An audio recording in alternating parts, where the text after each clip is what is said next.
Hello there and welcome to Lingo with Leah, where we talk about some of the in-game lingo you might have heard but don't know what they mean. Are you okay with hanging out with us today, Leah? Good stuff, good stuff. Right, we're going to start off with why I'm doing this. Because I've actually recorded a combat tutorial, basic combat strategy tutorial. And as I was editing it, I realised I was using a lot of terminology, a shorthand for it, that you probably don't know. If you're new to the game, you probably don't know what I mean by that.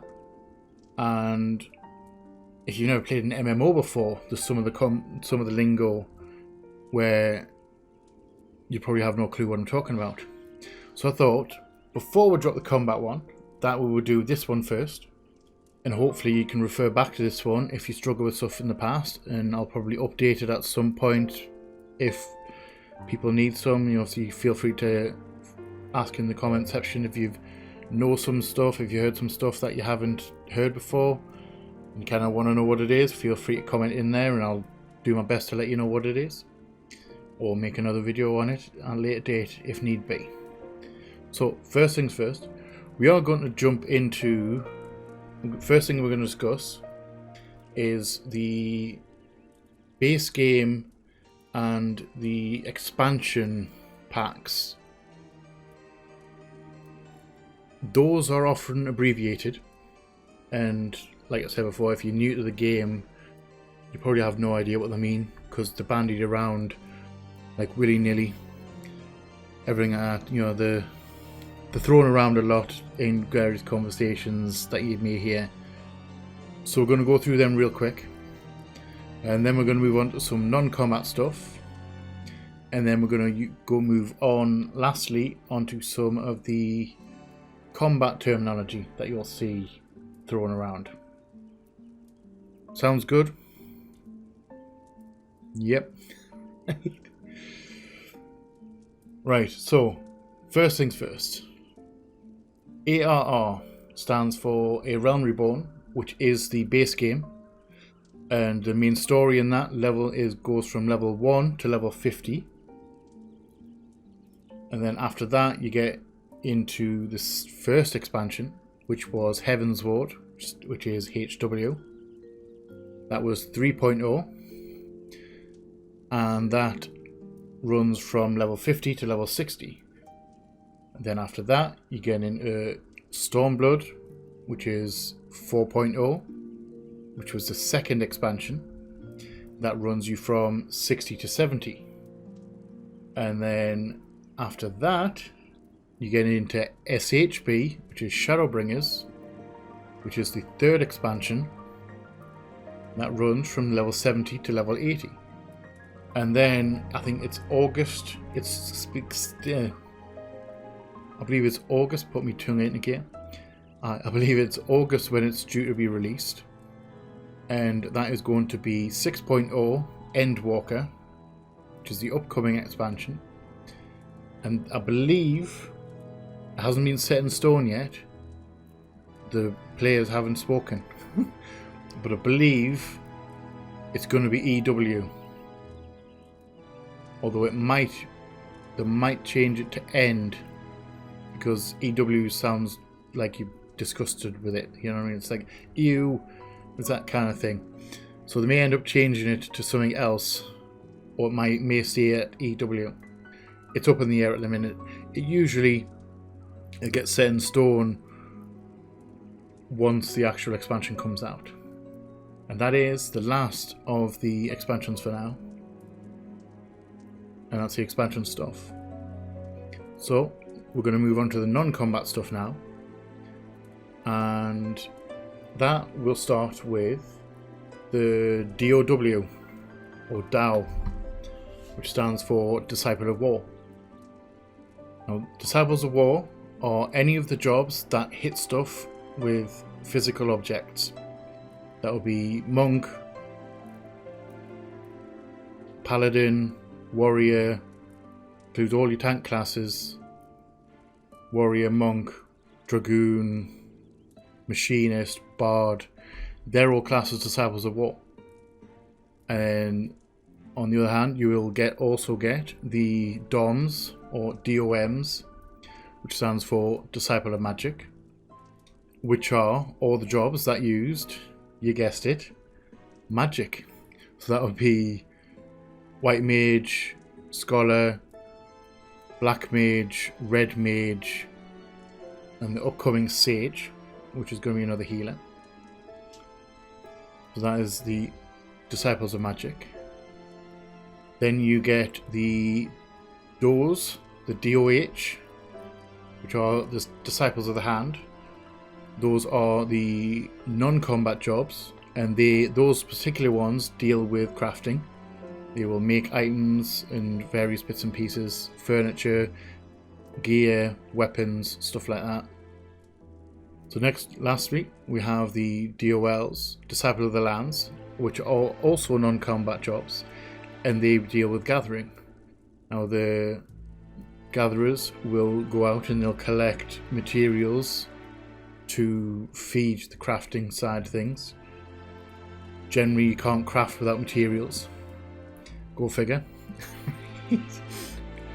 So that is it for the job categories, job brackets, should say.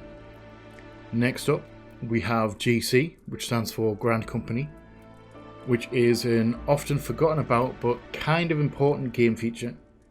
At around level 20 main story, you'll have to pick one of 3 to join, and they will issue your first mount, and they are also tied into various other features of the game. I will be doing a video on this, a bit more in-depth video into the GC system. That will become available when Rinsler gets to that point in the main story. So leading off of that, you then have FC, which stands for Free Company. Grand Companies are like an army, and the Free Company is like a division in that army. Free Companies are also known as guilds or clans in other games. It's basically a group of players with a similar goal or like-minded mentality who will group up together and they'll do things together and just generally play together and have there's buffs and housing involved and various bits and pieces. Loads of different free companies out there, loads of different style of free companies.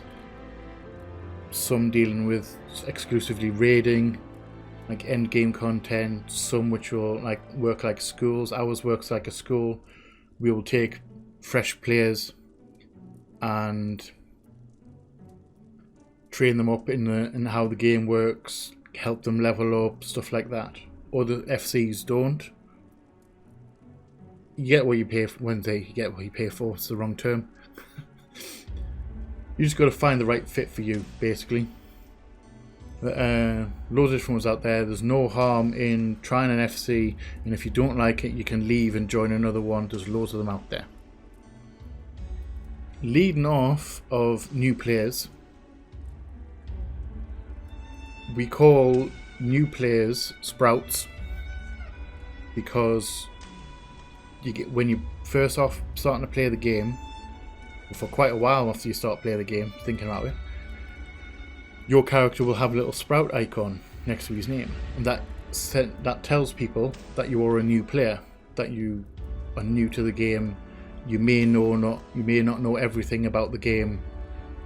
Generally, if you have a sprout on, people will take it a bit easier on you. They'll explain a bit more. Generally, the community is really good with sprouts. So never be afraid to tell people that you're new if you're running dungeons or running content. Never be afraid to tell them that you're new.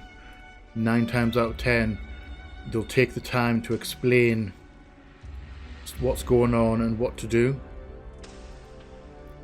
Obviously, it's a mixed bag. Some people, there's always that 1 out of 10 that will completely disregard you and do stuff their own way anyway.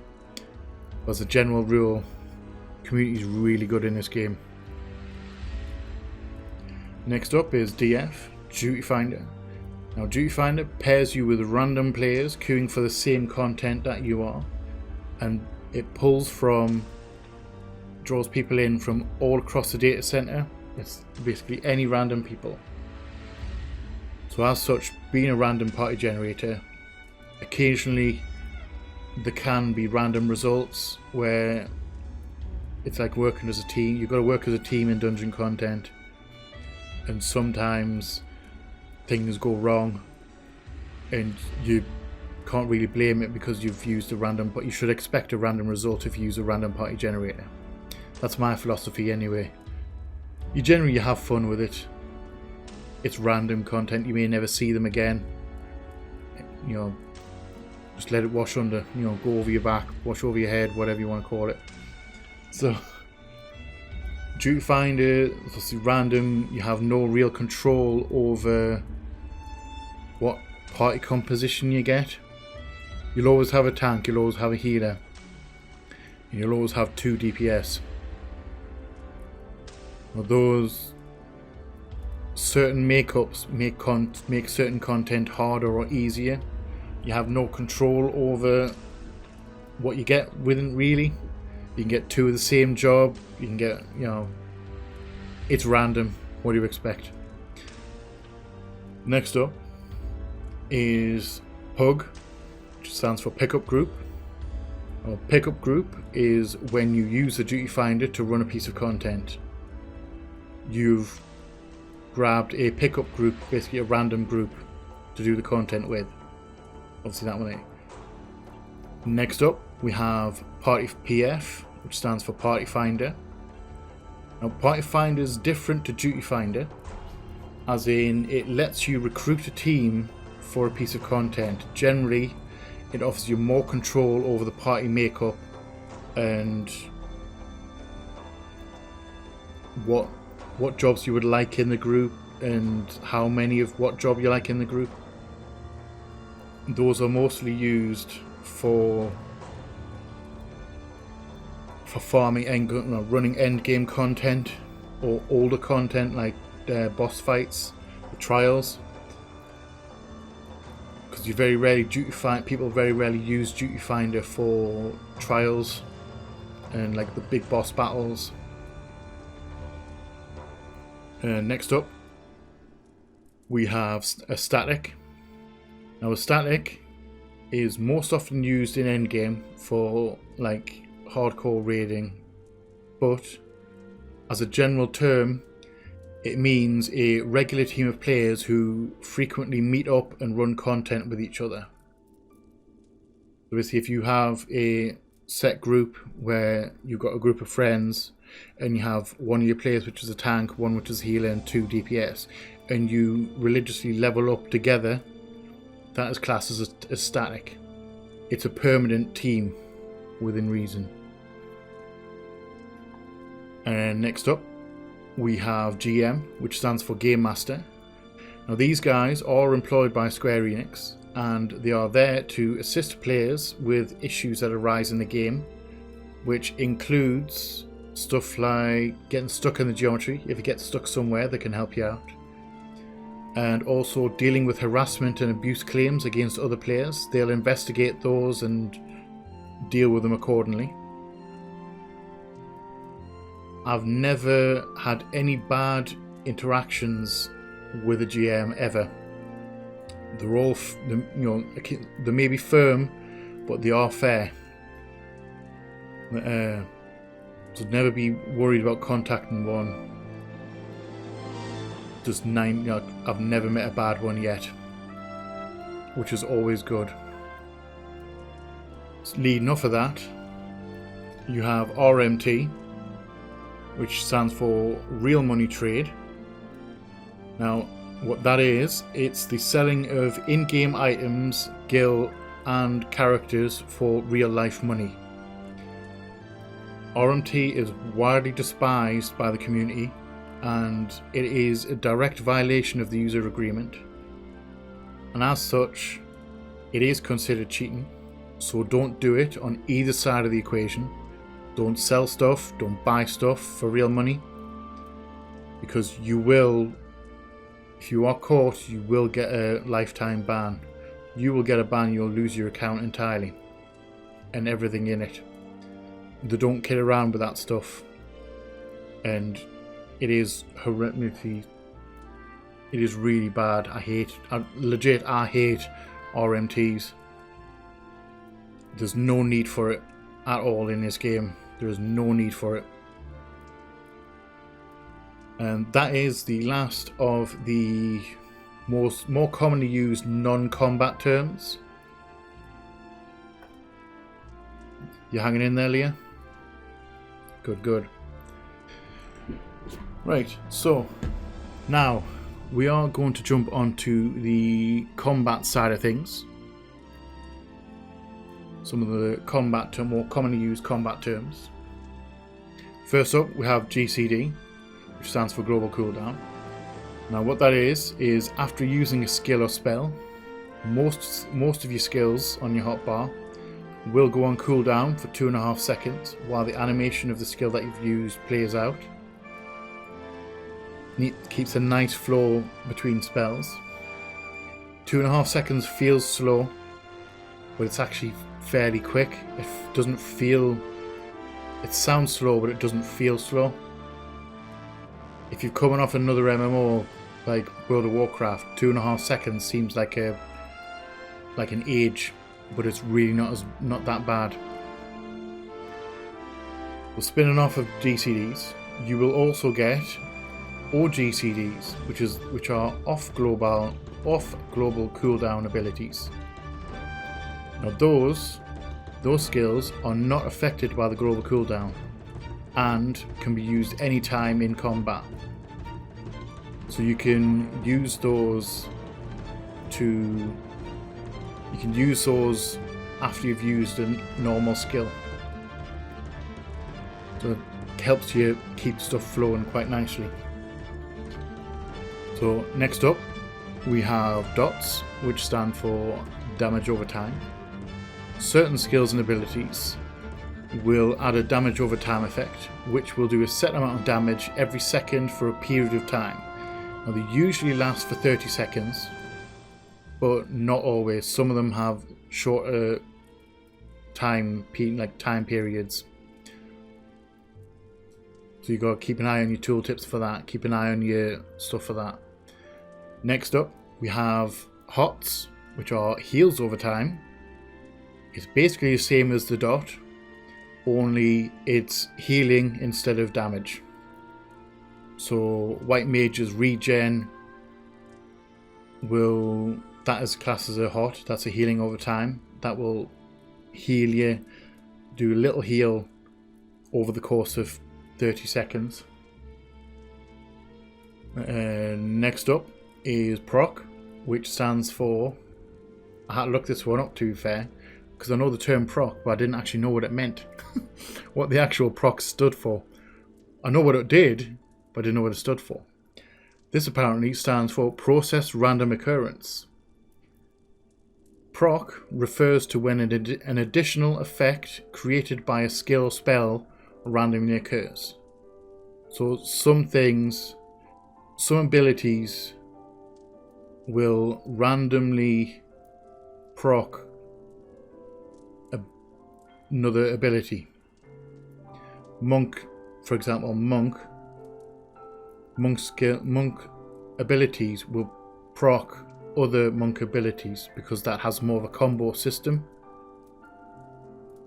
So that will proc. You can tell a proc by the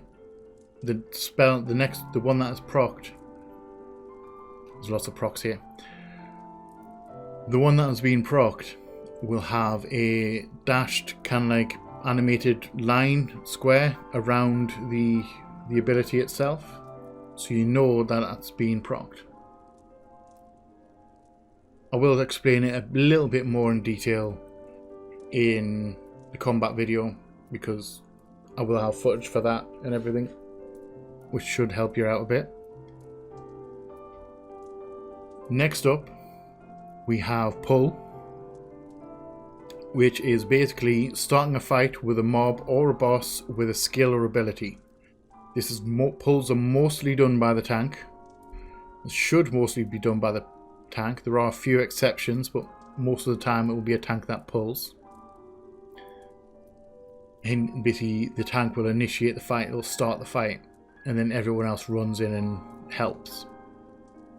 Now, on a side note, the next one is called face pull, which is starting a fight with just your face.